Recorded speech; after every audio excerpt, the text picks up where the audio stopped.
June 17వ తారీఖు మనకి ఏకాదశి వచ్చింది. జ్యేష్ఠమాస శుద్ధ ఏకాదశి. ఈ ఏకాదశిని నిర్జల ఏకాదశిగా మనం కొలుచుకుంటాం.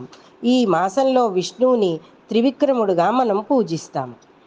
నిర్జల ఏకాదశి అనగా జలమును కూడా స్వీకరించకుండా విష్ణు దీక్ష స్వీకరించాలి.